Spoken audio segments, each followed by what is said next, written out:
The night before the zoo trip, I told him I'd need him to be awake at 6:30 a.m. so we could get everyone ready to leave by 8 a.m.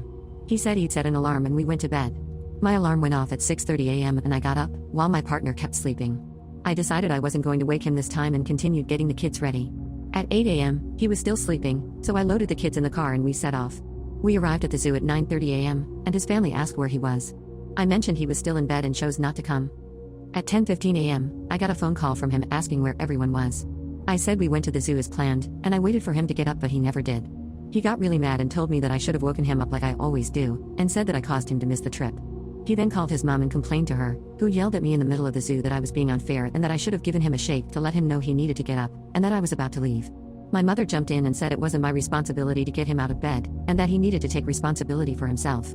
A few more words were exchanged and his family stalked off for the rest of the trip. I had a blast with my kids, parents, sister, and nephews. When we got home, my partner started talking to me again about how I should have woken him up. He wasn't always like this. When the oldest two were little, he was always up with them. He would even get up before everyone else to cook breakfast before going to work. We had to move in with his parents at one point, and that's when things started to change. His family is incredibly misogynistic. His dad works then comes home, watches TV, and drinks beer, while his mom does everything else, including getting him up for work, etc. These beliefs seem to have rubbed off on him, and his mom is very quick to tell him something is the woman's job. He's seeing a therapist independently who has suggested some form of depression. He's generally pretty good otherwise. He will help with dinner, cleaning, putting the kids to bed, etc. He's not entirely useless. Getting out of bed in the morning is a long-standing issue, though. He had a vasectomy after baby number 4, which turned out to be incomplete. I then had a hysterectomy.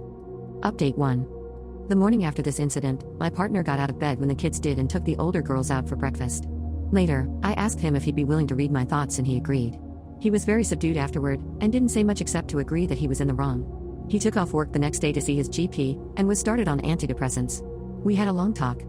He was ashamed of how he was acting, and to hear people comparing him to a child. He cried when he realized how much he was letting everyone down, especially his daughters, who will grow up thinking this is normal behavior. He confirmed that this all started when we lived with his parents a few years back. He left home at 17 to get away from his mother, and she told him he'd fail as men need a woman to look after them. He felt like a failure, so it was easy for his mother to feed him other ideas, and she would also manipulate things I did to look like I thought he was incompetent as a person.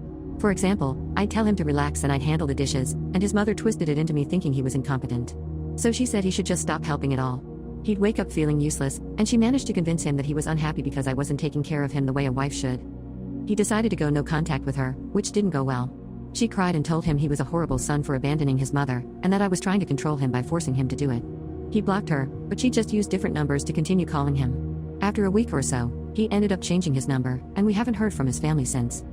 He brought up that he was unhappy at work as it wasn't stimulating enough, but he felt like he couldn't leave. I offered to pick up some part-time work but he said no. He talked to his boss, took some time off, and eventually quit. He spoke to my dad who used some connections and got him a good job at his company.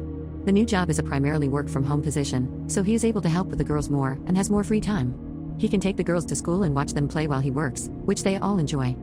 Before he started the new job, he booked a trip for us to go to the snow for a week. We had a blast, and it was lovely to see him relaxed and happy and enjoying our girls and life. He's promised to be more honest about how he's feeling and our relationship has improved immensely.